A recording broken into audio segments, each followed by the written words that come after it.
students, welcome our YouTube channel. Today I will going to take the continue exercise 1.1. विद्यार्थी मित्र आपण exercise 1.1 हा mathematical logic ह्या चॅप्टरचा पहिला एक्सरसाइज पाहतोय. आजचं हे चौथं लेक्चर आहे. पहिल्या दोन लेक्चरमध्ये थिअरी घेतलेली आहे. तिसऱ्या लेक्चरमध्ये आपण एक्सरसाइज 1.1 चा आपण पहिला आणि दुसरा क्वेश्चन पाहिलेला आहे.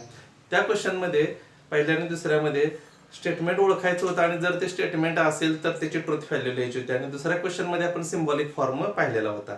आज आपण राहिलेले जे 3 क्वेश्चन्स आहेत ह्यामध्ये क्वेश्चन नंबर 3, क्वेश्चन नंबर 4 आणि क्वेश्चन नंबर 5 हे आज आपण पाहणार आहोत. पाठीमागे जे आपण 2 क्वेश्चन्स पाहिले ते खूप चांगल्या पद्धतीने पाहिलेले आहेत. तर तुम्ही जर पाहिले नसतील तर ते पण पहा. आपण ठरवलेलं आहे लॉजिक चॅप्टर अगदी परफेक्ट करायचं आहे आणि मला खात्री आहे तुमचा परफेक्ट होणारच. ओके, ठीक आहे. तर पहा आता या पुढचे जे क्वेश्चन्स आहेत ते कशावरती आहेत.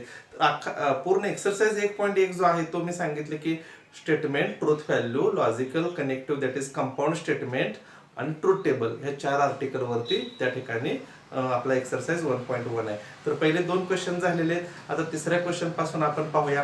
कंपाऊंड स्टेटमेंट म्हणजे काय पाहिलेलंच आहे. त्याची ट्रूथ व्हॅल्यू कशी फाइंड आउट करायची त्याच्यावरचा क्वेश्चन असणार आहे. आणि त्यानंतर ट्रूथ टेबल जे आहेत आपले ट्रूथ टेबल 5 ट्रूथ टेबल आपण पाहिलेले आहेत बघा सेकंड लेक्चर मध्ये जे पीपीटी वरती तुम्हाला दाखवलेले आहेत आणि ते 5 वाक्य सुद्धा पाठ केलेले आहेत तुम्ही. पुन्हा एकदा मी इथे रिवाइज करतो. कंजक्शन स्टेटमेंटला अँड असेल तर टी असेल तरच टी त्या कंजक्शन स्टेटमेंटमध्ये.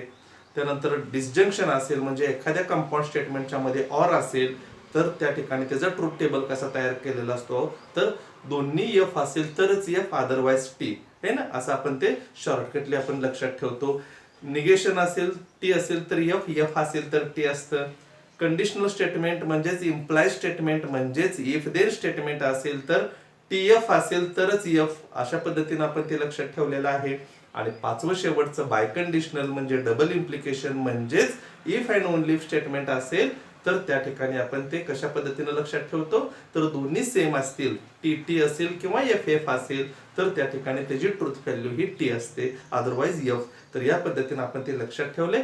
तर पाहूया आपण क्वेश्चन नंबर 3, 4 अँड 5 ह्याच्यावरती आहे. ठीक आहे, चला पाहू काय दिले पहा. Question number 3, write the truth value of the following. खाली दिलेली जी स्टेटमेंट्स आहेत त्याची आपल्याला ट्रूथ व्हॅल्यू फाइंड आउट करायची आहे. जर सिंपल स्टेटमेंट असेल एकच स्टेटमेंट असेल तर आपण पाठीमागे क्वेश्चन 1 मध्ये ट्रू ऑर फॉल्स लिहिलेले ट्रूथ व्हॅल्यू. पण इथे जे एक्झाम्पल दिलेले आहेत जवळजवळ आपल्याला 7 दिलेले आहेत. आपण 7ही सोडवायचे. त्यातली पहिली 4 मी सुरुवातीला घेतलेली आहेत आणि हे तुम्हाला कंपाऊंड स्टेटमेंट दिलेत आणि मध्ये लॉजिकल कनेक्टिव्ह न ते जोडलेले असतात. मग ते ऑर न जोडलेले असेल, अँड न जोडलेले असेल किंवा इथं निगेशन न जोडलं असेल, it is not true that, not न जोडलंय म्हणजे त्या ठिकाणी निगेशन आहे. तर ही कंपाऊंड स्टेटमेंटची ट्रूथ व्हॅल्यू आपल्याला डिटरमाइन करायचे. आपण डायरेक्ट फाइंड आउट करता येणार नाही तर ते आपल्याला डिटरमाइन करावं लागेल, फाइंड आउट करावं लागेल. अगदी सिंपल आहे. पहा कशा पद्धतीने आपल्याला त्याचं सोल्युशन लिहिता येईल पहा. ओके, सोल्युशन फर्स्ट काय दिले पहिलं वाक्य 4 इज ऑड और 1 इज अ प्राइम. आता आपण ते स्टेटमेंट सिम्बॉलिक फॉर्म मध्ये लिहिले तरी चालेल. आधी let P represent first statement that is 4 is odd and Q represents 1 is a prime. 1 is a prime and therefore symbolic form is therefore. आपण दुसऱ्या क्वेश्चन मध्ये पाहिले बघा सिम्बॉलिक फॉर्म कसा असतो तो डिफाइन करायचा. तर दोन्हीच्या मध्ये काय पहा ऑर आहे म्हणजे P और Q. ओके, आता या ठिकाणी P और Q सिम्बॉलिक फॉर्म आहे आणि यामध्ये आपल्याला याची ट्रूथ व्हॅल्यू फाइंड आउट करायची. मग पहिले स्टेटमेंट ट्रू आहे का फॉल्स पहा. 4 is a odd, 4 is a odd म्हणजे 4 ही विषम संख्या आहे. ट्रू आहे का फॉल्स आहे तर फॉल्स, मग याची व्हॅल्यू आपण फॉल्स ठेवायची. एफ मध्ये ऑरचं चिन्ह आहे. क्यू म्हणजे दुसरं सेंटेन्स, दुसरं स्टेटमेंट आहे. 1 is a prime, 1 is a prime true आहे का फॉल्स. बेसिक नॉलेज तर असलंच पाहिजे कारण मी पहिल्याही लेक्चर पासून तुम्हाला हे सांगतो. लॉजिक मध्ये असे काही वाक्य असतात की अगदी दुसरी तिसरी चौथी पासून सुद्धा काही आपण शिकलेलो आहे. 1 इज अ प्राइम मध्ये बऱ्याच जणांचं कन्फ्युजन होतं की एक ही मूळ संख्या आहे म्हणून, पण आपण ती पाहिलेली आहे की ती कंपोजिट नंबरही नसतो आणि प्राइम नंबरही नसतो 1 ला. म्हणजे 1 इज अ प्राइम हे फॉल्स आहे म्हणजे एफ और एफ. ओके, अशा पद्धतीने आले. हे सुद्धा फॉल्स स्टेटमेंट आहे म्हणून त्याची ट्रूथ व्हॅल्यू फॉल्स आली. एफ और एफ आलं. मग ह्याची ट्रूथ व्हॅल्यू काय तर ऑर आपण ट्रूथ टेबल मध्ये ऑरला म्हणजे डिसजंक्शनला आपलं ते मराठीमध्ये आपण ते वाक्य पाठ केलेलं आहे. दोन्ही एफ असेल तरच एफ. इथं दोन्ही एफ आहे म्हणजेच त्याची ट्रूथ व्हॅल्यू काय आली एफ आली. ओके, तर या पद्धतीने आपल्याला ह्या पहिल्या स्टेटमेंटचं ट्रुथ व्हॅल्यू आपल्याला डिटरमाइन करावं लागेल, फाइंड आउट करावं लागेल. एक सिंपल सेंटेन्स असेल, स्टेटमेंट असेल तर आपण डायरेक्ट लिहितो Mumbai is capital of Maharashtra, लगेच त्याची ट्रू टी लिहितो आपण. पण जेव्हा असे कंपोजिट फंक्शन, जेव्हा कंपाऊंड स्टेटमेंट जेव्हा येतात, कंपाऊंड स्टेटमेंट येतात, दोन स्टेटमेंटचं कॉम्बिनेशनच्या स्वरूपात येतात, तेव्हा तुम्हाला त्याचा सिम्बॉलिक फॉर्म लिहून त्याची करस्पॉन्डिंग ट्रुथ व्हॅल्यू तिथे लिहायची आणि आपल्या ट्रुथ टेबलचे जे काय मराठीमध्ये आपण जे 5 वाक्य पाठ केले त्याच्या सहाय्याने आपण डायरेक्ट त्या ठिकाणी त्याची ट्रुथ व्हॅल्यू आपण डायरेक्ट लिहू शकतो. ओके, तर या पद्धतीनं पहा. आता सेकंड सुद्धा पहा, सेकंड सुद्धा एक्झाम्पल आपल्याला त्या पद्धतीने सॉल्व्ह करता येईल. 64 let P represent, let P represent direct तुम्ही पहिल्याचं पी, दुसऱ्याचं क्यू, पी अँड क्यू लिहिलं तरी चालतंय, पण मी इथं तुम्हाला डिटेलमध्ये बोर्डला कसं लिहायचं या पद्धतीने दाखवतो. Let P represent 64 is a perfect square, perfect square. Okay, Q represent दुसरं वाक्य 46 is a prime number, 46 is a prime number and therefore symbolic form is, therefore symbolic form is पहिलं p आहे. आता दुसऱ्या आणि पहिल्याच्या मध्ये काय दिले, अँड दिले. अँड ला आपण कसं चिन्ह असतं, उलटा फी आहे ना त्या शेप मध्ये. आणि 46 इज अ प्राईम नंबर हे क्यू आहे, दुसरं सेंटेन्स, दुसरं स्टेटमेंट. पहिला पार्ट पी, दुसरा पार्ट क्यू त्या स्टेटमेंटचा असतो, मध्ये अँड आहे म्हणून त्या स्टेटमेंटचा सिम्बॉलिक फॉर्म काय आला, पी अँड क्यू आला. आता यामध्ये जर आपण करस्पॉन्डिंग व्हॅल्यू जर पुटअप केल्या ट्रू आणि फॉल्स तर काय पहा, 64 इज अ परफेक्ट स्क्वेअर, 64 ही पूर्ण वर्ग संख्या आहे. ट्रू आहे का फॉल्स, ट्रू, कारण ते 8चा वर्ग आहे, त्यामुळे देअरफॉर किंवा which represent T and Q. बघा 46 इज अ प्राईम नंबर, 46 ही मूळ संख्या आहे, 46 ही मूळ संख्या आहे. मूळ संख्या आहे का ही, त्याला दुसऱ्या कोणत्याही संख्येनं भाग जात नाही असं आहे का, जातो भाग, 2 न जातो, 23 न जातो है ना, त्यामुळे ती मूळ संख्या इथं आहे सांगितले, पण ऍक्च्युअली ती मूळ संख्या नाही, म्हणजे हे फॉल्स स्टेटमेंट आहे. 46 is a prime number, false. आता टी अँड एफ आले, आपल्याला ट्रुथ व्हॅल्यू फाइंड आउट करायची. एक तर ते टी असणार आहे किंवा एफ असणार आहे. T and F. अँड साठी आपण ट्रुथ टेबल मध्ये काय शिकलोय, जर कंजक्शन स्टेटमेंट असेल, अँड स्टेटमेंट असेल, दोन्ही टी असेल तरच टी, बरोबर आहे, दोन्ही टी असेल तरच टी. तर दोन्ही टी आहेत का, नाही, याचा अर्थ अदरवाइज एफ, म्हणजे त्याची ट्रुथ व्हॅल्यू काय आली, एफ आली. ओके, समजलं कशा पद्धतीने आपण कंपाऊंड स्टेटमेंटची ट्रुथ व्हॅल्यू डिटरमाइन करायची. 1 मार्कासाठी सुद्धा एक्झाम्पल येतात, काही वेळेस 2 मार्कासाठी सुद्धा एखादा क्वेश्चन त्यातला असं विचारला जातो की जो आपल्याला डिटरमाइन करावा लागतो. समजलं, write down this firstly.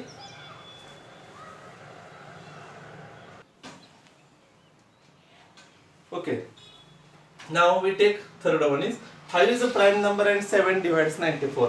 Same example येतात, आता तुम्ही पटपट ह्या पद्धतीने सॉल्व्ह करू शकता. पहा, 5 is a prime number, 5 is a prime number. This is the first part of the statement we consider as P, and Q is a 7 divides 94.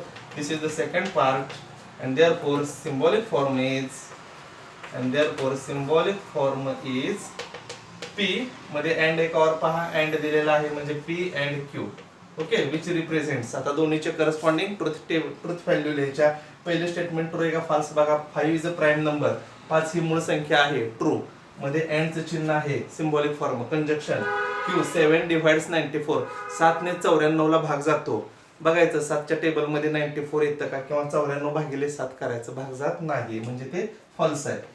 आणि टी अँड एफ आलं, टी अँड एफ याचा अर्थ त्या ठिकाणी conjunction आहे, and आहे, अँडला दोन्ही T असेल तरच टी असतं, otherwise false, and therefore it's a truth value is F. Okay, म्हणजे ट्रुथ टेबल ज्याला पाठ आहेत ना, 5 ट्रुथ टेबल, कंजक्शन अँडला दोन्ही टी असेल तर टी, ऑरला दोन्ही एफ असेल तर एफ, निगेशनला टी असेल तर एफ, एफ असेल तर टी, इफ देनला टी एफ असेल तर एफ, आणि इफ अँड ओनली इफला दोन्ही सेम असेल तरच T.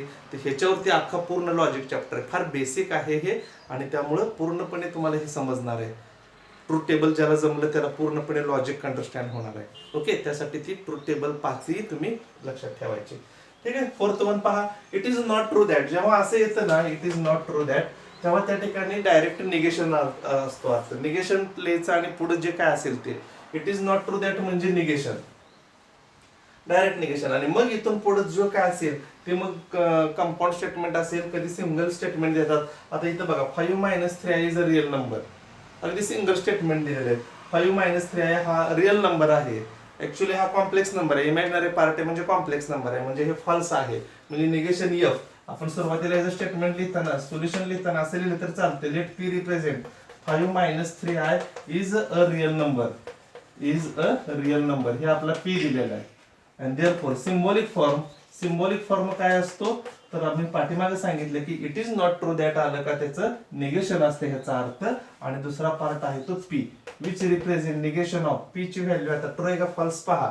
5 - 3i is a real number, false आहे कारण तो कॉम्प्लेक्स नंबर आहे इमॅजिनरी. आणि निगेशन एफ म्हणजे निगेशनला काय असतं टी असेल तर एफ असेल तर टी. मग एफचं निगेशन काय ना टी, म्हणजे याचं आन्सर काय आलं टी. ट्रूथ व्हॅल्यू त्याची टी आली. ओके, तर या पद्धतीने हे चारही एक्झाम्पल आपण सॉल्व्ह केले. पाहूया आपण पुढचे 3 एक्झाम्पल्स काय आहेत, त्यापूर्वी हे लिहून घ्या.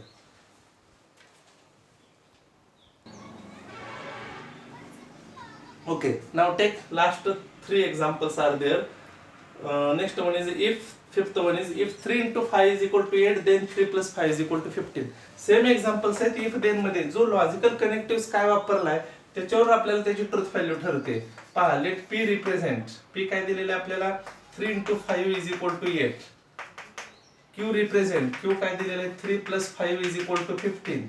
3 plus 5 is equal to 15 आणि इथे दिले 3 into 5 is equal to 8. Actually ह्याचं उत्तर इथे आहे, ह्याचं उत्तर इथे आहे.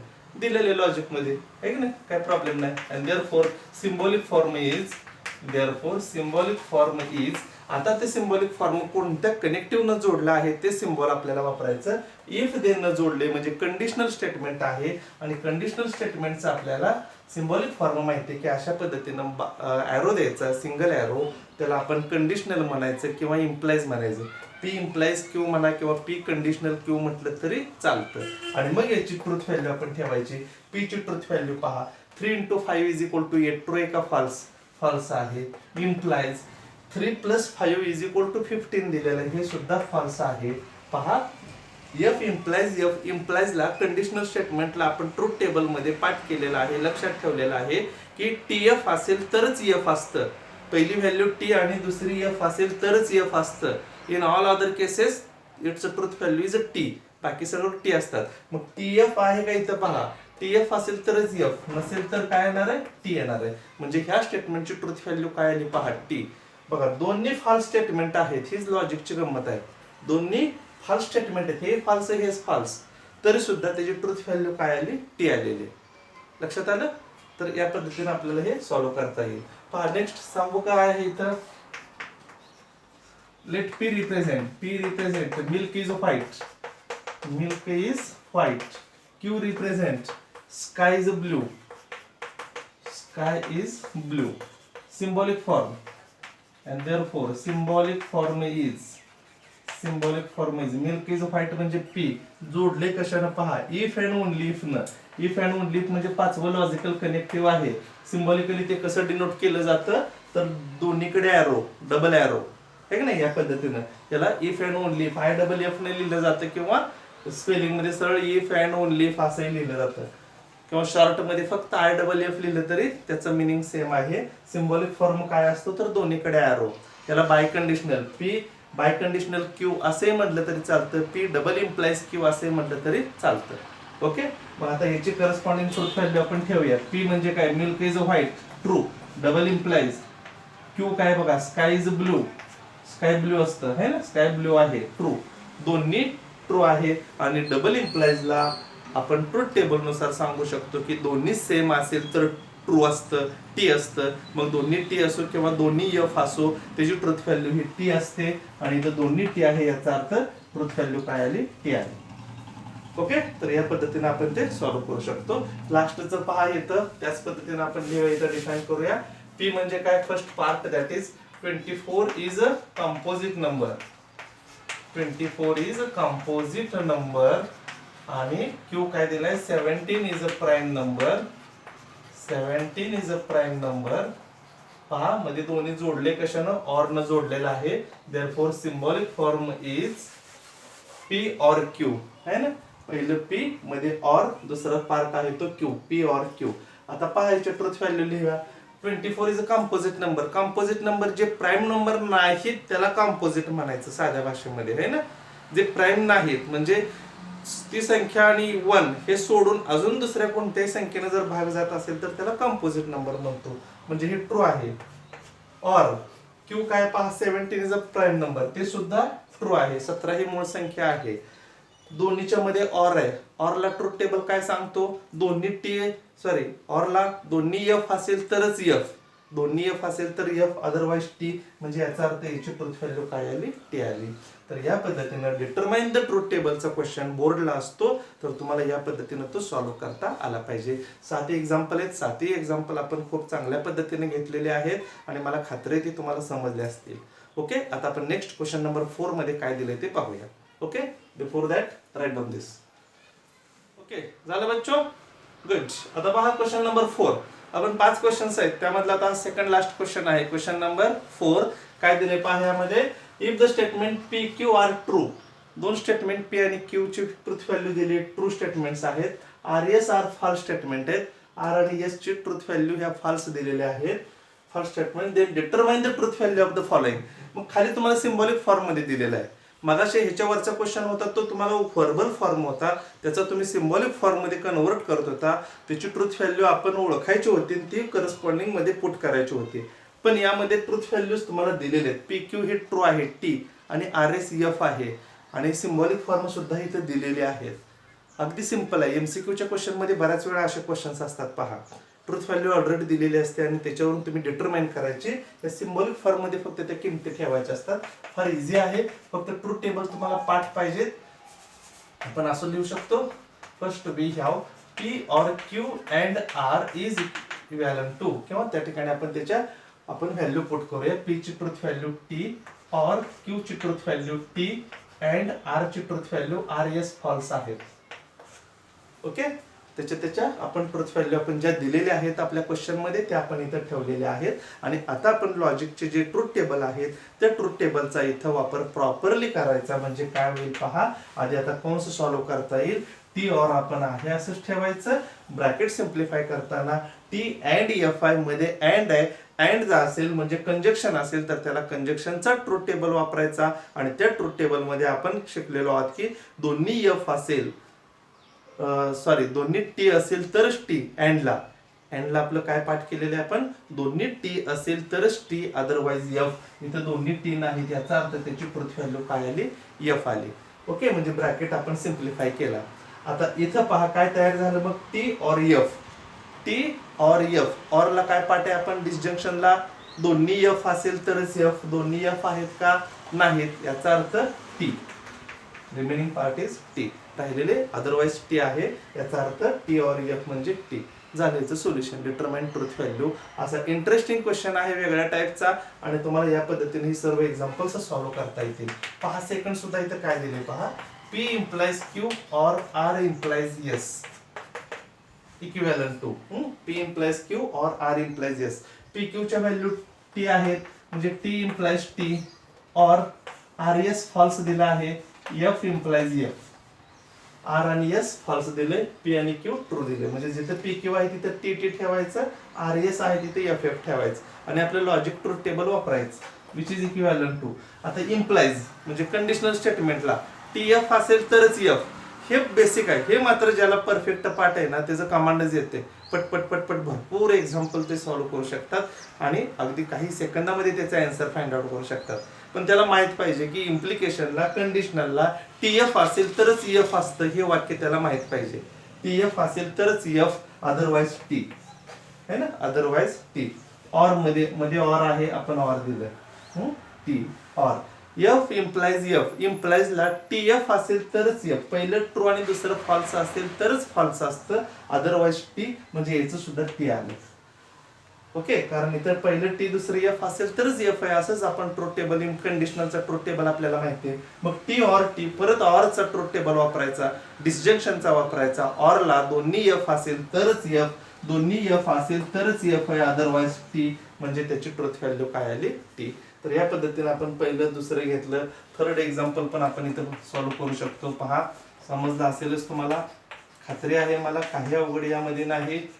पहा, इज इक्विव्हॅलंट टू क्यू ची truth value T, or R म्हणजे काय दिले, फॉल्स, मध्ये ऑरचं चिन्ह आहे, परत कंस, निगेशन पी, पी म्हणजे काय दिले आपल्याला, ट्रू, अँड यस म्हणजे फॉल्स. पहिल्या स्टेपला आपण प्रॉपरली ज्या त्या किमती फक्त ठेवायच्या, लगेच सोडवायचा प्रयत्न करायचा नाही. कन्फ्युजन मध्ये मग कन्फ्युजन होण्याची शक्यता असते, चुकण्याची शक्यता असते. प्रॉपरली फक्त ज्या त्या किमती ठेवायच्या आणि मग पुढच्या स्टेपला एक एक स्टेप बाय स्टेप जायचं. आता हा कंस सोडवूया आपण. टी ऑर एफ आहे, टी ऑर एफ असेल, मध्ये ऑर असेल, दोन्ही एफ असेल तरच एफ असतं डिसजंक्शनला, है ना. ऑरला दोन्ही एफ असेल तर एफ, याची ट्रुथ व्हॅल्यू काय आली टी ऑर ब्रॅकेट मध्ये. आता आधी निगेशन टी घेऊया. टीचं निगेशन म्हणजे टी असेल तर एफ, एफ असेल तर टी, म्हणजे ह्याचं निगेशन एफ आलं अँड एफ आहे असंच ठेवलं.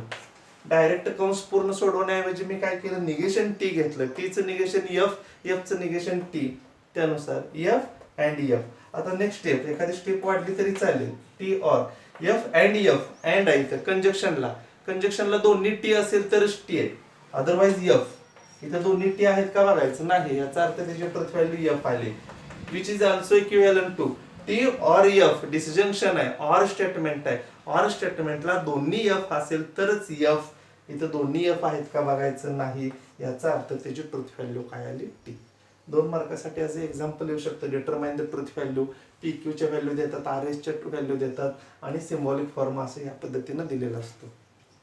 ओके, ठीक आहे. आता चौथं पाहूया आपण. हे लिहून घ्या आधी. चौथं आपण या ठिकाणी पुढे सोडवूया. काय पहा यामध्ये, P implies, fourth one is we have P implies Q and negation R. Put the corresponding values. P म्हणजे T, Q म्हणजे T and negation R, R ची व्हॅल्यू F आहे. Which equivalent to. आता T implies आहे conditional स्टेटमेंटला. काय part आहे आपलं, TF असेल तरच F, अदरवाइज T. TF आहे का बघा.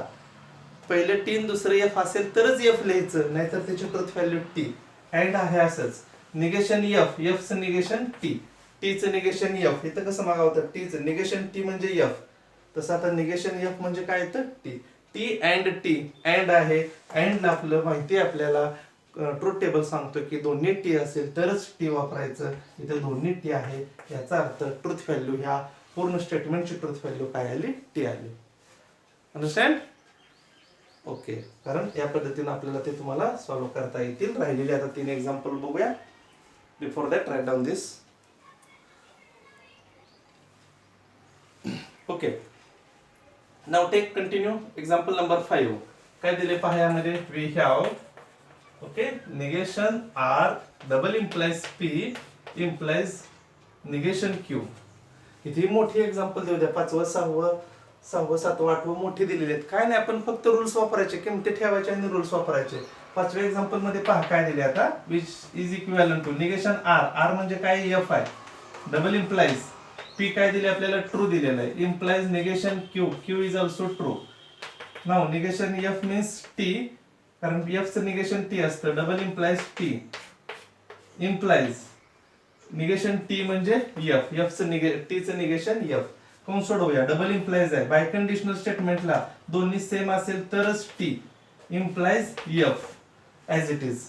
आणि कंडिशनल स्टेटमेंट आलं, कंडिशनलला काय आहे आपलं ट्रुथ टेबल काय सांगतो, पहिले टी दुसरं एफ असेल तरच एफ, टी एफ असेल तरच एफ इथं आहे. And therefore its truth value is F. शेवटी वाक्य लिहिलं तरी चालतं, therefore the truth value of the given statement is F असं लिहिलं तरी चालतं. ओके, समजलं हे. Good, write down this now. Now take example number 6, 7 and 8. आता 5वं आपण पाहिलेलं आहे ना. 6वं बघूया. काय नाही, जरी मोठी जरी एक्सप्रेशन दिसत असले ना, करस्पॉन्डिंग व्हॅल्यू फक्त ठेवायचे. जिथं पी क्यू आहे त्याची टी ठेवायची, जिथं आर एस आहे त्याची व्हॅल्यू एफ ठेवायची. आणि आपले जे 5 रूल्स आहेत ट्रूथ टेबलचे ते फक्त वापरत जायचं.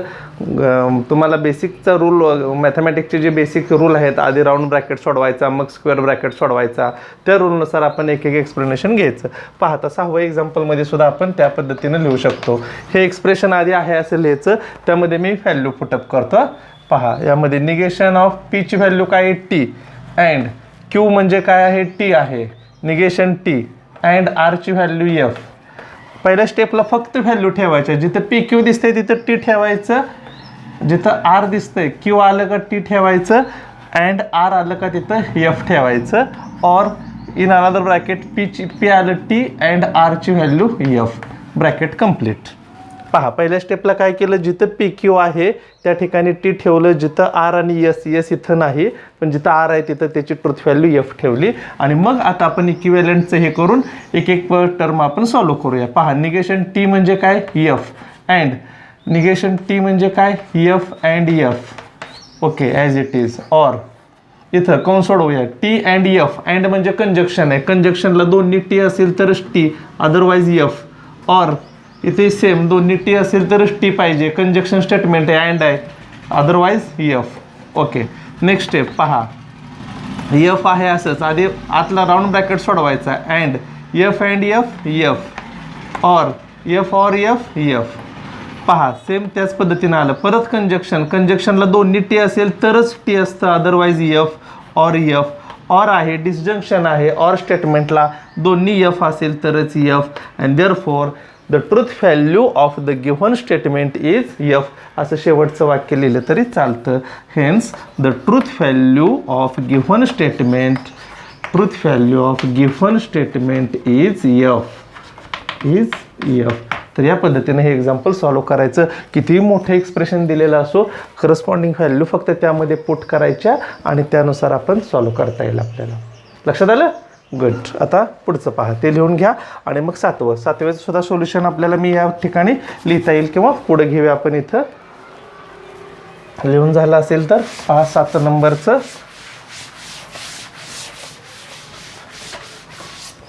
काय आहे, सेम त्याच पद्धतीनं 7मध्ये पहा व्हॅल्यू पुटअप करूया आपण. निगेशन ऑफ पी, पीच्या जागेला टी ठेवायचं अँड क्यूच्या जागी टी ठेवायचं, round bracket complete. And negation R आहे, निगेशन आर ह्याला एक कंस असू शकतो, कंस नाही दिला तरी चालतो, लक्षात ठेवा. काही ठिकाणी इथं सुद्धा कंस अशा पद्धतीनं दिले जातात. आरची व्हॅल्यू काय आहे, F, square bracket complete. Or त्याच्या पुढं क्यू इम्प्लाइज पी, क्यू म्हणजे टी, इम्प्लाइज पीची व्हॅल्यू सुद्धा टी आहे, टी इम्प्लाइज टी, परत इम्प्लाइज म्हणजेच conditional. Negation of, negation S, यसची व्हॅल्यू काय आहे, एफ. ऑर आर, आर सुद्धा एफ आहे. ओके, तर या पद्धतीने ह्या व्हॅल्यू आपण फक्त पहिल्या स्टेपला जिथं पी क्यू आहे तिथं टी ठेवलं, जिथं आर आणि एस आहे त्याच्या व्हॅल्यू एफ ठेवल्या आणि मग सिम्प्लिफिकेशन आपण करत जायचं. पहा निगेशन टी म्हणजे एफ असतं, अँड टी आहे असंच ठेवूया आपण, ब्रॅकेट राऊंड ब्रॅकेटसुद्धा आहे असाच. ओके, अँड निगेशन एफ, एफचं negation T. Okay next, or as it is, T implies T, conditional statement. कंडिशनलला काय असतं, टी एफ असेल तरच एफ, टी एफ असेल तरच एफ, अदरवाईज टी. इम्प्लाइज परत निगेशन एफ आहे, एफचं negation T or F as it is. कारण ह्याचं negation T, T or F T असं लिहिण्यापेक्षा एक स्टेप वाढवू द्या, म्हणजे प्रॉपरली आपल्याला त्या ठिकाणी कन्फ्युजन होणार नाही.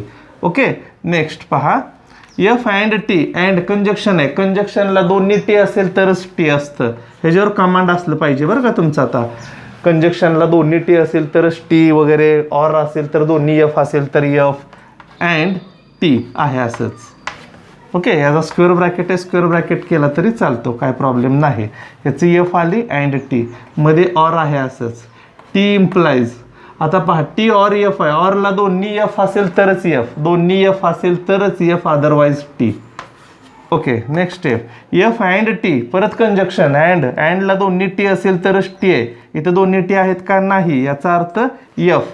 ऑर इम्प्लाइज, इम्प्लाइज म्हणजे कंडिशनल, पहिलं टी आणि दुसरं एफ असेल तरच एफ, टी एफ असेल तरच एफ, अदरवाईज टी. इथं टी एफ आहे का, नाही, याचा अर्थ टी येणार. आता F or T, F or T म्हणजे डिसजंक्शन आहे, ऑर स्टेटमेंट आहे, ऑर स्टेटमेंटला दोन्ही एफ असेल तरच एफ असतं, otherwise T. And therefore the truth value of the given statement is T. Okay, understand? Good. Write down this नाव.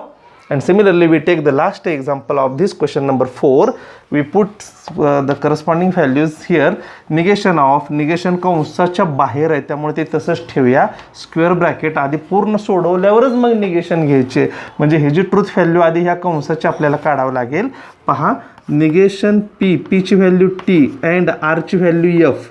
जिथं P Q आहे तिथं टी ठेवायचं, जिथं आर आणि एस आहे त्या ठिकाणी एफ ठेवायचं. Or F implies negation of Q, क्यूची value T double implies biconditional P and R, P म्हणजे टी अँड आर म्हणजे एफ. काय केलं पहिल्या स्टेपला, ज्या ज्या ठिकाणी पी क्यू आहे तिथं टी ठेवलं, जिथं आर आणि एस आहे तिथं एफ ठेवलं.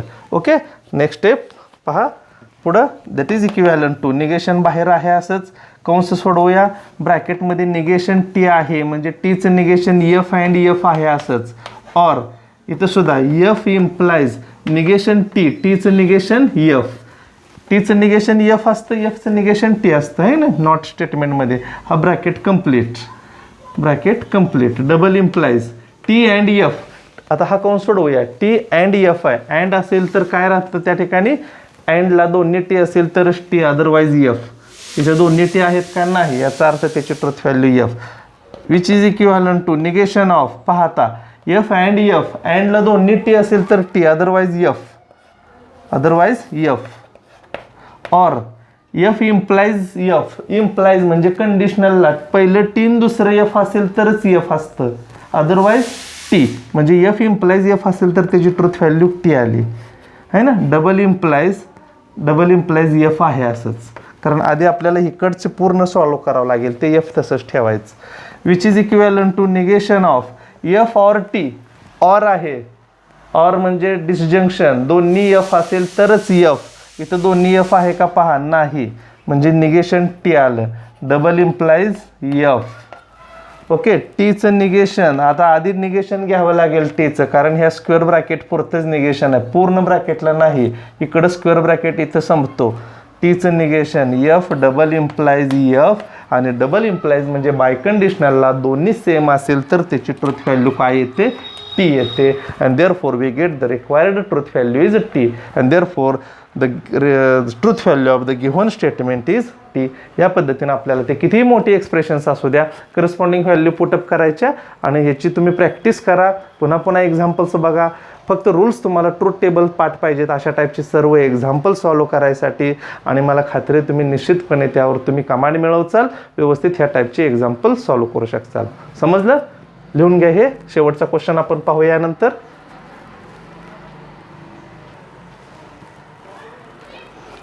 ओके बच्चो, झालं, ठीक आहे. लास्ट क्वेश्चन पहा काय आहे, एक्सरसाइज 1.1 मधला. आपण सर्वचे सर्व एक्झाम्पल घेतो, एकही एक्झाम्पल आपण स्किप केलेलं नाही, व्यवस्थितपणे आपण लॉजिक करायचंच आहे परफेक्ट. त्यामुळे तुम्ही पूर्ण व्हिडिओ पाहत चाला.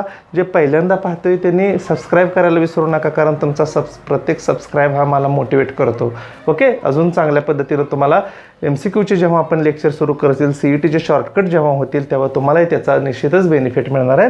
पहा, write the negation of the following, शेवटचा क्वेश्चन आहे. फक्त निगेशन लिहायचं, स्टेटमेंटचं निगेशन मी सांगितलं की फक्त फर्बच्या पुढं नॉट लिहायचं, आणि जर नॉट असेल तर ते काढून टाकायचं, कारण नॉट लिहायचं नाही. 7 इज अ प्राईम नंबरचं negation 7 is a not prime number, आहे का नाही. आणि जर देताना जर 7 is a not prime number दिला असेल तर त्याचं negation 7 is a not prime number असं करायचं नाही, हां, कारण शत्रूचा शत्रू मित्र असतो, म्हणजे ते नॉट काढून टाकायचं, 7 इज अ प्राईम नंबर असं लिहायचं. लक्षात आलं. पहा, यामध्ये निगेशन लिहू आपण पटपटपट, एक मार्काला एक येतं. तिरुपती इज इन आंध्र प्रदेश, त्याचं निगेशन काय येणार, Tirupati is not in Andhra Pradesh, Tirupati is not in Andhra Pradesh. झालं, 1 मार्क मिळाला. किती सिंपल आहे पहा. सेकंड वन, हे फर्स्ट झालं. सेकंड काय आहे, 3 is not a root of the equation x² + 3x - 18 = 0. आता इथं नॉट आहे, 3 इज नॉट असेल तर नॉट करायचं नाही, कारण निगेशन लिहिताना मी सांगितलं की क्रियापदाच्या पुढे फक्त नॉट लिहायचं, पण जर ऑलरेडी नॉट असेल तर ते काढून टाकायचं. 3 is root of the equation x² + 3x - 18 = 0, किंवा त्याची ट्रूथ व्हॅल्यू वगैरे लिहित बसायचं नाही. तिरुपती आंध्र प्रदेशमध्ये आहे, yes it is a true statement, truth value is a T. विचारलेलं नाही, विचारले आपल्याला negation, write the truth value असल्यावरती आपण मग टॅली करायचं काय आहे ते. पण ते असं कन्फ्यूज करायचं नाही, कारण काय मुलं बोर्डा पेपरमध्ये विचारलेलं असतं एक आणि लिहितात एक, त्याची ट्रूथ व्हॅल्यूज लिहितात, किंवा जर ट्रूथ व्हॅल्यू विचारलं तर निगेशन लिहितात, असं करायचं नाही. ओके, ठीक आहे. थर्ड वन पहा, √2 is a rational number, √2 is a not rational number, not rational number. Simple आहे, अगदी सोपं आहे बघा, हे निगेशन तर अगदी सिंपलच आहे. चौथं, polygon ABCD is a Pentagon, polygon ABCD is not a pentagon. Correct. Write down. Polygon ABCDE is not a pentagon. Next one is fifth one. पाचवं काय पहा यामध्ये 7 + 3 > 5. जेव्हा ग्रेटर दॅन वगैरे असेल, बरं झालं ह्या टाईपचं एक्झाम्पल आलं तर सरळ असं चिन्ह द्यायचं त्याला, नॉट ग्रेटर दॅन 5. 7 + 3 असं ग्रेटर दॅन असेल तर नॉट ग्रेटर दॅन, ग्रेटर दॅनवर इक्वल टू असेल तर फक्त त्यावरती तिरपी रेष ओढायची, not greater than or equal to 5. किंवा काही वेळेला MCQ मध्ये काय असतं पहा, तर जेव्हा असं हे त्यामध्ये ऑप्शनच नसतं तर ह्याला आम्ही इथं फक्त माहितीसाठी देतो 7 + 3 is less than or equal to 5. हे जरी लिहिलं तरी चालतं. म्हणजे जेव्हा स्ट्रिक्टली ग्रेटर दॅन असतं तेव्हा त्याचं निगेशन हे लेस दॅन ऑर इक्वल टू, कुठंतरी तुम्ही हे लिहा, इथे लिहितो तुम्ही समासामध्ये लिहा साईन आणि त्याचं निगेशन कसं असतं. जेव्हा स्ट्रिक्टली ग्रेटर दॅन असेल तेव्हा तुम्ही less than or equal to घेतलं तरी चालतं. Greater than or equal to असेल तेव्हा स्ट्रिक्टली लेस दॅन घ्यायचं. जर लेस दॅन असेल तर greater than or equal to, किंवा less than or equal to असेल तर स्ट्रिक्टली ग्रेटर दॅन. तर हे त्याचे निगेशनसुद्धा तुम्ही लिहिले तरी चालतात. बेटर ऑप्शन तर हेच आहे की सरळ तिरपी रेष ओढायची, सगळ्यात बेटर. पण ऑप्शनमध्ये नसेल तर हा पर्याय तुम्हाला त्या ठिकाणी माहीत असू द्या निगेशन लिहिताना. कारण MCQ मध्ये जर असं ऑप्शनच नसेल तिरपी रेष ओढायचं तर तुम्हाला हे माहीत असू द्या, स्ट्रिक्टली ग्रेटर दॅन असेल तर त्याचं negation less than or equal to, इकडं greater than or equal to असेल तर इकडं स्ट्रिक्टली लेस दॅन. जर लेस दॅनचं साईन असेल तर greater than or equal to, म्हणजे हे त्याचे निगेशन्स आहेत. हे तुम्ही त्या ठिकाणी लक्षात ठेवा. शॉर्टकटसाठी आपल्याला MCQच्या तयारीच्या दृष्टीनं सुद्धा हे माहीत असणं गरजेचं आहे. समजलं? तर आजच्या या लेक्चरमध्ये आपले एक्सरसाइज 1.A1 क्लिअर झालेलं आहे. A to Z एक्झाम्पल आपण घेतलेले आहेत. आपण परफेक्ट करायची सर्व एक्झाम्पल्स. काही अडचण असेल तर मला विचारा. लेक्चर आवडलं असेल तर लाईक करायला तुम्ही विसरू नका, आणि काय प्रॉब्लेम असेल तरी कमेंट बॉक्समध्ये लिहा. Okay, thank you. भेटू आपण नेक्स्ट लेक्चरला. थँक्यू.